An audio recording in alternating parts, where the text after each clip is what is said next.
Heroine Lavanya Tripathi Konidela వారింట్లో కోడలిగా చేసుకుంటున్న తొలి వరలక్ష్మి పూజ కావడంతో ఆ పూజకు నాగబాబు భార్య పద్మజ భారీగా ఖర్చు చేసిందని టాక్. అలాగే ఈ పూజా కార్యక్రమానికి ఆమె స్నేహితురాలతో పాటు చిరంజీవి సతీమణి సురేఖను కూడా ఆహ్వానించింది. అంతేకాదు ఈ వ్రతం కేవలం తన కోడలితోనే కాదు కూతురితో కూడా చేయించింది. అలా పద్మజ ఒక పక్క కూతురు నిహారికను, మరో పక్క కోడలు లావణ్యను కూర్చోబెట్టుకుని ఇద్దరి చేత శ్రావణమాస వరలక్ష్మి వ్రతాన్ని ఎంతో వైభవంగా చేసింది. అల్లరిపిల్ల నిహారిక అయితే ఎప్పటిలాగా పూజా సమయంలో అల్లరి చేస్తూ వదిన లావణ్యను పదే పదే డిస్టర్బ్ చేస్తూనే ఉంది. అంతేకాదు లావణ్య ఈ తెలుగువారి పండుగ గురించి డౌట్స్ అడగకపోయినా సరే ఆమెకు ప్రతి విషయాన్ని ట్రాన్స్లేట్ చేసి చెప్పే ప్రయత్నం చేసింది.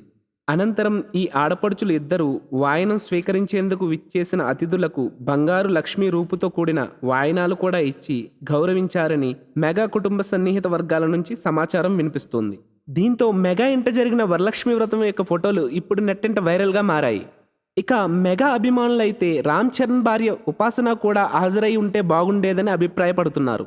మీరు ఇలాంటి ఇంట్రెస్టింగ్ న్యూస్ అప్డేట్స్ మరిన్ని తెలుసుకోవడానికి ఇప్పుడే మా ఛానల్ ని లైక్ చేయండి, ఫాలో చేయండి, సబ్స్క్రైబ్ చేయండి.